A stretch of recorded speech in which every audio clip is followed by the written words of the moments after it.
करम, तिरंगा हमारी शान है, भारत हमारी जान है। सुबह की किरणें कहती है आजादी का त्योहार है, हर दिल में एक ही सपना, भारत मेरा परिवार है। मिट्टी की खुशबू प्यारी है, नदियाँ इसकी न्यारी है, कश्मीर से कन्याकुमारी तक भारत की शान हमारी है। हाथों में तिरंगा लेकर हम मिलकर ये गीत गाएं, देश के लिए जीने का संकल्प आज दोहराएं।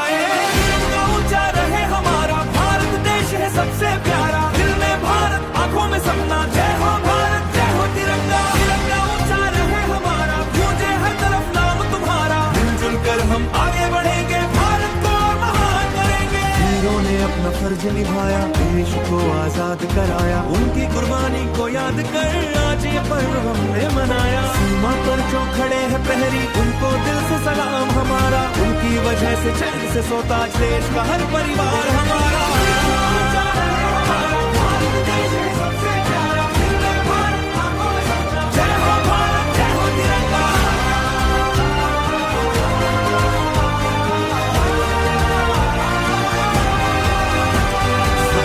माँ के बच्चे हैं, एकता की राह पे चलकर हम देश के सच्चे रक्षक हैं। हिंदू मुस्लिम सिख और ईसाई मिलकर इसकी शान बढ़ाए।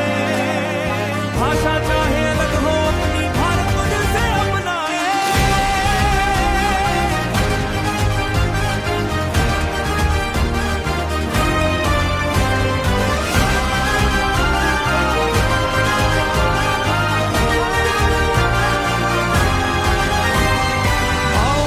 कसम ये खाएं, देश का मान बढ़ाते जाएं, ज्ञान मेहनत और सच्चाई से भारत को आगे ले जाएं। हर बच्चा मुस्कुराए यहाँ, हर घर में खुशियाँ आए, मेहनत